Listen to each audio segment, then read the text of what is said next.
Yeah, I'm Ryan Pesch. I'm an extension educator with the University of Minnesota.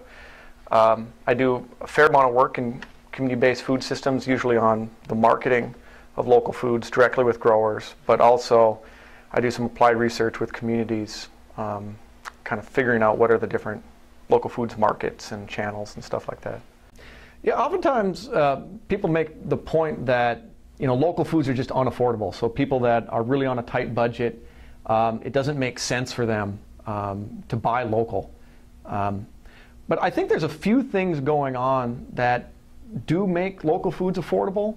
So first off, I think there's a perception issue that there actually was some research done here, I believe in 2010, 2011 by the Leopold Center in Iowa State that went out and they did price checks essentially at farmers markets in Iowa and did compared the same product for sale in grocery stores.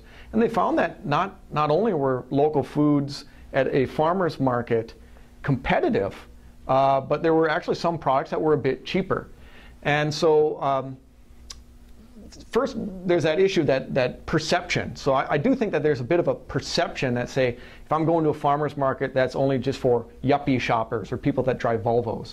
But I think if you look and you start doing some cost comparisons in season, when product really comes in high season, a lot of our farmers markets are very price competitive.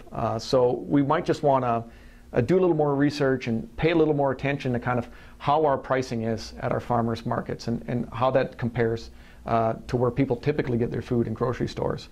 The second thing is I think that there's a great opportunity for people that are on a tight budget to get food direct from growers in bulk in season. So the great example are tomatoes. So I don't know of a grower that won't sell tomatoes in bulk for canning purposes at high season, because just by the way they grow, they come in such an avalanche at the peak of the season that almost all growers that I know that do tomatoes in a good quantity will sell tomatoes by a bushel. And so there's maybe a little more work on the side of people that are a bit cash strapped, but you can definitely get tomatoes and other things that are in high season like peppers and preserve those by purchasing them at a good price during high season and figure out a way of keeping that